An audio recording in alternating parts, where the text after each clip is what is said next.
Good morning. It's Sunday, July 28th, I think. I also think it's like 8:30 in the morning, so I literally just woke up. We're about to get ready to go see my family at the beach. They are in town for a little summer vacation, and we're gonna spend the day with them. So, anyways.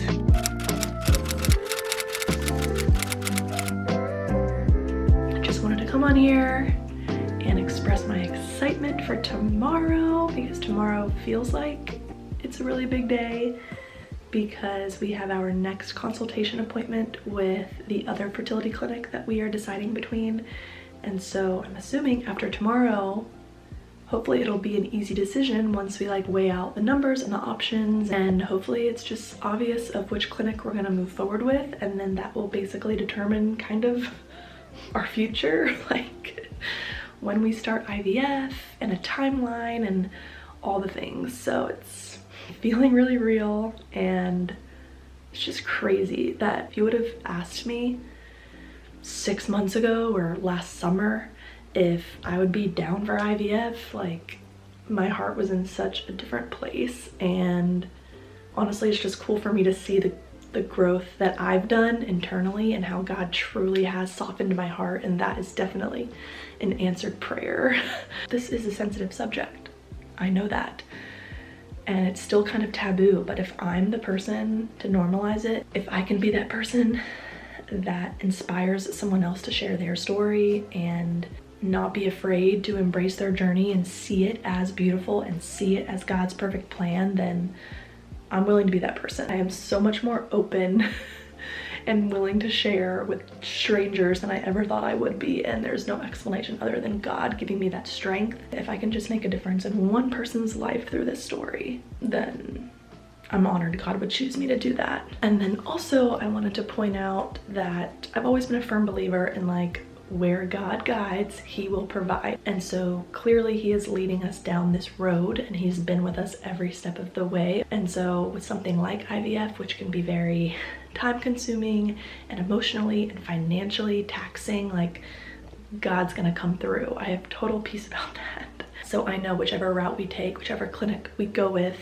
whether we go with the more affordable route or the more hands-on, personal, expensive route, God will provide. I am trusting that. He's provided for us in the past, so why would this be any different? But all that to say, Alex recently got a really big promotion at work, like literally 2 weeks ago, and so I definitely don't think that timing is a coincidence, as far as that happening around the time of us writing a check pretty soon for IVF.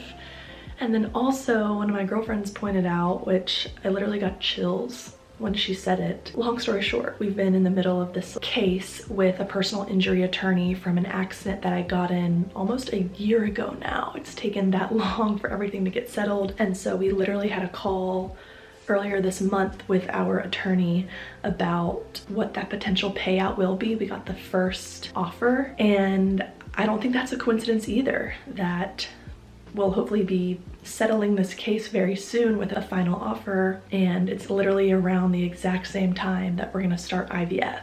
God is literally providing in crazy ways, and I do not think it's a coincidence. I'm just putting it out there.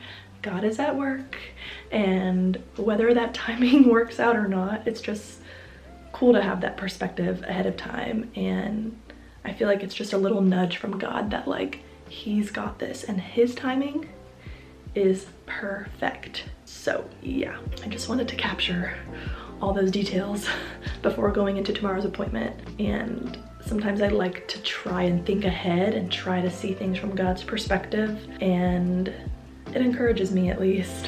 I'm just excited to be capturing it all and cannot wait to see how this story unfolds and how it ends. And I just feel like we're one step closer to meeting our future child, future children. But anyways, I need to start getting ready. Stay tuned, and yeah, I'm excited for tomorrow.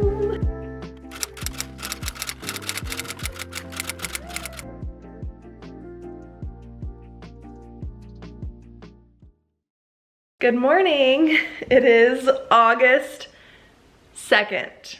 I cannot believe we are literally in August. But it's been 5 days since our last consultation, and I just feel like I needed to pop on here to record some of my thoughts now that I've processed some things, even though, to be honest, I still feel very much in the thick of it because the appointment was just a few days ago. So my thoughts are still very all over the place, and I'm still figuring out how I feel because I feel a million things all at once, to the point where it just kind of feels like this constant cloud over me. Like I just can't see up and down and left and right because there's so many decisions and emotions swirling around in my head. I just can't see straight. But it's okay, because I told myself throughout this whole journey that I would embrace it fully. I don't want to risk ignoring a feeling or suppressing something and then having it just bottle up and burst in the future, because also I am trying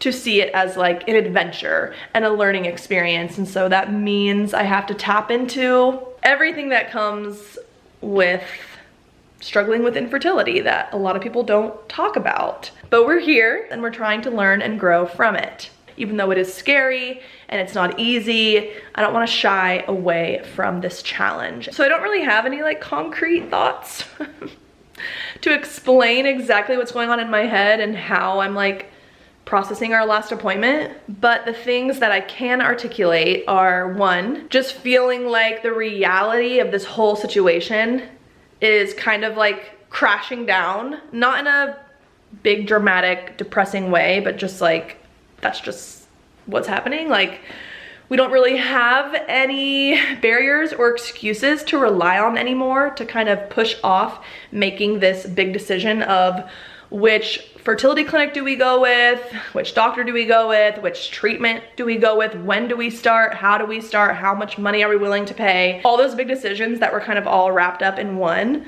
like they are all kind of coming to a head now because I don't have anything stopping me from making that decision. For a while, I could blame, you know, oh, we don't know what's going on yet because I haven't had my consultation. Okay, then I scheduled a second consultation with a different clinic. Okay, well now we'll have to wait till after that consultation to make a decision. Like, I've just had valid reasons, I think, to be able to push off making this ultimate commitment. And it's like now those 2 consultations are in the past. So now what? We just gotta commit because we've waited long enough. We've already accepted and come to terms with the fact that I just can't get pregnant naturally, and that's okay. That's the body God decided to give me, so I'm not gonna be ashamed of that. Of course, I still have my hard days, and overall, these past 2 years are definitely a roller coaster, like the craziest emotional roller coaster I have ever been on. And it's caused me to depend on Christ in a whole new way, and it's added a whole new depth and layer to my faith, which I'm thankful for all of that. And I know that's just gonna continue, but I don't know. I just don't want to miss out on his plan or miss out on what he's trying to teach me through all of this, because it is cloudy, it is very unknown and scary. And there's a lot of voices and a lot of distractions and a lot of knowledge behind it and a lot of doctors' opinions behind it, and I just don't want to miss the voice of God. But at the end of the day, like, I still have to actually make a physical decision because Jesus is not on this earth anymore, and he's not gonna move my arms and legs for me. As much as I would love for him to just write it in the sky, literally, and just tell me what to do and where to go, he doesn't often work that way, at least in my life. And so it requires a lot of faith, it requires a lot of trust. And what does that look like when we're in moments like this where we literally feel like we don't know where to go? That is when the ultimate test of our faith comes. Like, how strong is your faith? Like, how much do you actually trust God? What does that actually look like in a practical sense? And I'm definitely being tested with that in this season of life because he's in control. I'm not the one in charge of my destiny, but I am in charge of my faith, and I'm responsible for when I listen to God, how I listen to God. But yeah, just the continued support we've had through all of this and the army of prayer warriors we've had around this has really made such a difference. And again, not the plan I originally had for myself, but God knows best, and that's all I want is his will. And how can I actually be the best mom without being a mom first? Well, it's just allowing God to do that work in me, to change my heart, to stretch my faith, to grow me into the woman I need to be for my future kids, because I love them enough to go through that hard work and that heart work now. I don't even know if any of this is making sense. You could probably tell I'm all over the place, but this is the reality of it. Nobody warned me about this, but you also just don't know until you're in it. And it's really hard finding people to relate to, because infertility might be common, but people don't talk about it enough, and I don't think it's like normalized enough to where it feels like it's common.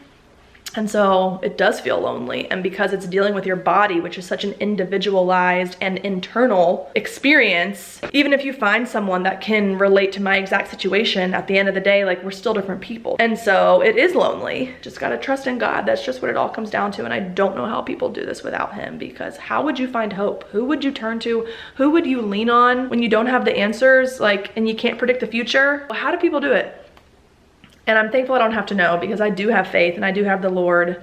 And so I can have that hope, and I can have that confidence and assurance that he will give me the desires of my heart, like he says he will. This is on God, okay? And I know God hears me. Sometimes I have to remind him of his character and his promises, because I'm like, no, God, you brought me here. Your word says you're gonna give me the desires. Your word says if I ask, I will receive. Like, that's not on me. Like, you gotta come through, and I know he will. And I can't wait to watch these videos back for years to come, and hopefully see that I was right.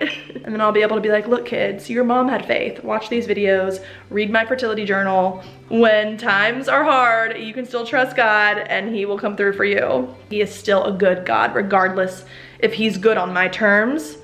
He is good. He is love. He's not capable of being anything else. He is such a loving God, and I've experienced that firsthand, so why would he fail me now? And he is the giver of life. He can decide when it's my time to get pregnant. He knows the perfect time when my children need to be brought into this world to hopefully make a difference in their future friends and families' lives. So, I mean, this is a way bigger story than any of us can even picture right now or comprehend. But I just know 50 years from now, we're gonna see it all. We might not see everything, but I just know even after all these ups and downs and over 2 years now going through this, I could still say God is good. Whew! Okay, let's go to work. I gotta go, bye.